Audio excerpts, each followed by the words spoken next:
Welcome back, guys. Let us discuss 14th question. If the matrix A is both symmetric and skew symmetric, then A is a diagonal matrix, A is a zero matrix, A is a square matrix and D option is none. तो हमको ये question solve करना है. ये question जो है this is a question based on definition of symmetric matrix and skew symmetric matrix. तो इस क्वेश्चन के लिए हमको सिर्फ डेफिनेशन पता होनी चाहिए सिमेट्रिक मैट्रिक्स की और स्क्यू सिमेट्रिक मैट्रिक्स की. तो इस क्वेश्चन को मैं अब सॉल्व करता हूँ. तो हमको क्वेश्चन में गिवन है that A is a symmetric matrix, ये हमको गिवन है यहाँ पे. तो उस और एक और इन्फॉर्मेशन गिवन है that A is A skew symmetric matrix. तो सिमेट्रिक मैट्रिक्स की डेफिनेशन होती है कि अगर हम उस मैट्रिक्स का ट्रांसपोज लें तो फिर से हमको सेम मैट्रिक्स वापस मिल जाती है. So that is basically A transpose equal to A. This is the definition of symmetric matrix. और स्क्यू सिमेट्रिक मैट्रिक्स की डेफिनेशन होती है कि अगर मैं उस मैट्रिक्स का ट्रांसपोज लूँ तो मेरे को negative times of original matrix फिर से मिल जाता है.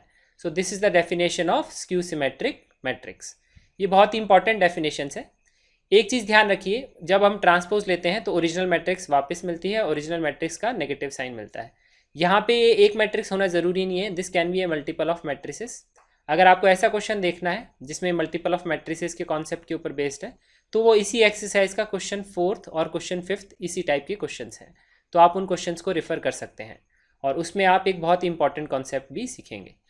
ठीक है, तो अब मैं यहाँ पे इस क्वेश्चन को यहीं से प्रोसीड करता हूँ. अब मुझे ये इन्फॉर्मेशन गिवन है तो इस इन्फॉर्मेशन का मैं यूज़ कैसे करूँगा, क्योंकि मुझे इन्फॉर्मेशन ए के बारे में निकालनी है. तो मैं क्या करूँगा, this is like two variables x and y. तो मैं ए ट्रांसपोज को एलिमिनेट कर दूंगा. वो मैं कैसे करूँगा, ए ट्रांसपोज की वैल्यू को दोनों साइड से मैं इक्वेट कर दूंगा. तो उससे क्या आएगा, उससे आएगा स्मॉल ये जो A equal to minus A. ठीक है, तो अब हम इसको इक्वेशन है that is like x equal to minus x, तो उससे आएगा 2a इक्वल to 0 and a will come equal to 0. What it means is, इसका मतलब है कि बेसिकली a जो मैट्रिक्स है that is a zero matrix और नल मैट्रिक्स. इसका मतलब उसमें जितने भी एलिमेंट्स हैं सारे एलिमेंट्स क्या हैं, जीरो एलिमेंट्स है. तो वो हमारा ऑप्शन मैच करता है option B. So the answer of this question is B. अब इस क्वेश्चन में हमने डेफिनेशन ऑफ सिमेट्रिक मैट्रिक्स और स्क्यू सिमेट्रिक मैट्रिक्स के बारे में सीखा. तो आप ये चीज़ ध्यान रख सकते हैं क्योंकि ये जो इन्फॉर्मेशन है ये जेई मेन एग्जाम क्वेश्चंस में डायरेक्टली यूज़ भी करी जा सकती है.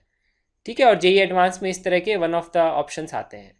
तो हम इस तरह से ध्यान रखते हैं कि कभी भी कोई भी मैट्रिक्स सिमेट्रिक और स्क्यू सिमेट्रिक है तो that will always be A zero matrix. So this concludes the solution of this question and thanks for watching this video.